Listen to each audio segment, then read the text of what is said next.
그 이전 시간에 금은비를 통해서 이 금과 은의 포트폴리오를 가져갈 때 효율적으로 구성하는 방법에 대해서 소개를 해주신다라고 했는데 그 방법이 뭔지 좀 설명을 좀 해주세요.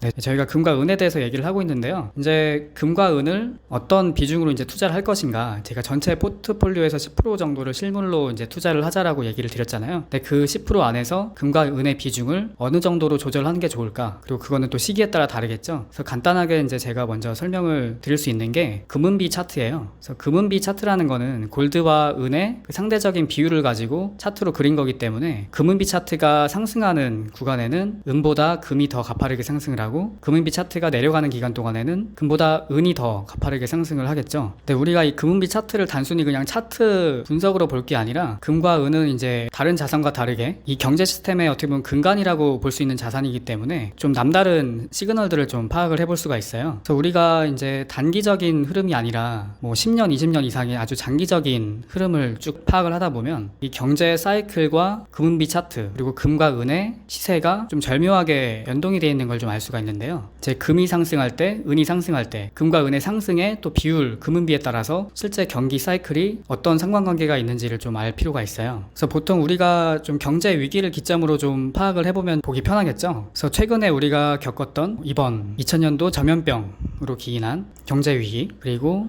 2008년도 리먼 사태, 그리고 2000년대 IT 버블, 이런 좀 굵직한 경제 사이클을 쭉 보다 보면 경제 위기로 대변될 수 있는 주가 인덱스가 가장 하락했을 때를 기점으로 한번 보면 편할 것 같아요. 그래서 이게 금은비 차트로 한 번에 파악을 해볼 수가 있는데요. 주식시장을 기준으로 이 자산시장이 바닥을 찍고 이제 상승으로 대세가 바뀌는 시점에는 금은비 차트가 고점을 찍고 이제 하락하는 흐름이 나타나요. 이제 그 흐름이 이제 가장 최근에 올해 2000년대에 나타났고요. 그 전까지 금은비 차트가 엄청나게 급등을 하면서 금은비 차트가 급등했다는 말은 상대적으로 은의 가격이 상당히 저평가됐다는 걸 의미하겠죠. 그래서 차트에서 볼 수 있다시피 이 주요 경제 위기가 지난 후에는 금은비 차트가 하락하는 흐름이 반복되어 왔고 그 흐름이 지금 최근에 나타나고 있다는 사실에 주목할 필요가 있어요. 그래서 지금 실제로 금과 은의 차트를 보면 이제 금이 많이 상승한 것처럼 보이는데 절대적인 상승률로 봤을 때는 은의 기울기가 상당히 가파르게 올라오고 있는 상태이고요. 이게 어떻게 보면 2008년도 금융위기 이후에 금과 은, 그리고 2000년대 초반에 IT 버블 이후에 금과 은 흐름과 아주 유사하다고 볼 수가 있어요.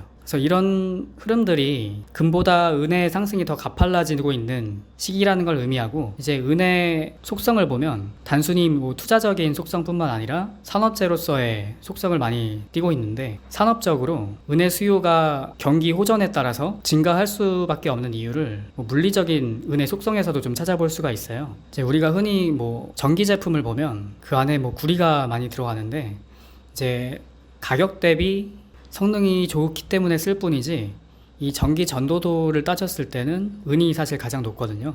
그래서 아주 빠른 연산 속도가 필요하다거나 높은 효율의 뭐 태양 전지를 만든다거나 할 때는 은이 산업재로서 수요가 생긴다고 보시면 돼요. 그래서 어떻게 보면 금과 은의 비율을 봤을 때 금보다 은의 수요가 더 가팔라지는, 은 가격이 더 가파르게 상승하는 시기에는 실제로 우리가 주가 차트만 봤을 때는 쉽게 파악할 수 없지만 금은비 차트의 그 구간을 통해서 지금 경제가 바닥을 찍고 올라오고 있는지를 좀 파악을 해볼 수가 있겠죠. 네, 그래서 종합적으로 봤을 때 현재 각국의 유동성 확대와 금은비 차트를 봤을 때 이제 앞으로 금보다는 상대적으로 저평가되어 왔던 은의 가격 상승이 더 가파르게 진행이 될 가능성이 높은 상태라고 볼 수가 있어요.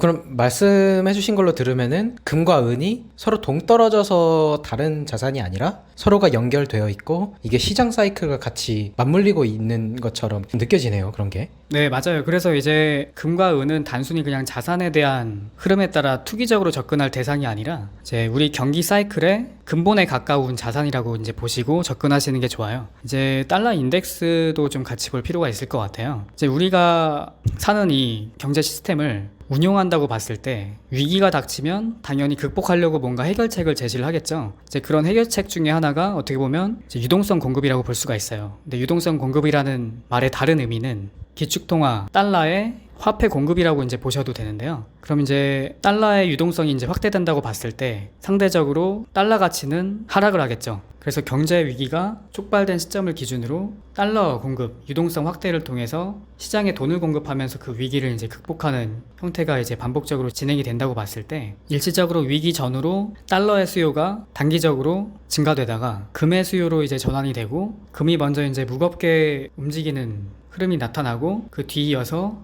달러의 공급, 즉 달러 가치의 하락과 함께 은의 더 가파른 상승이 뒤이어서 나타난다고 보시면 돼요. 그래서 어떻게 보면 금이 바닥을 형성하고 뒤이어서 은 가격이 뒤따라서 이제 오르게 되는 그 시점. 근데 그 시점이 결국에는 금은비 차트상 꼭지를 찍고 하락 반전하는 시점이 될 것이고요. 이제 그 시기를 기점으로 실제 자산 시장은 상승으로 반전하는 흐름이 나타난다고 보시면 돼요. 그래서 지금 시기가 다시 말씀드리지만 2020년도 2분기부터 금은비 차트가 꼭지를 찍고 하락 반전하면서 주식시장도 마찬가지로 가파르게 상승하는 흐름, 어떻게 보면 제가 지금까지 얘기 드렸던 흐름이 2020년도에도 똑같이 나타나는 것을 보실 수가 있습니다.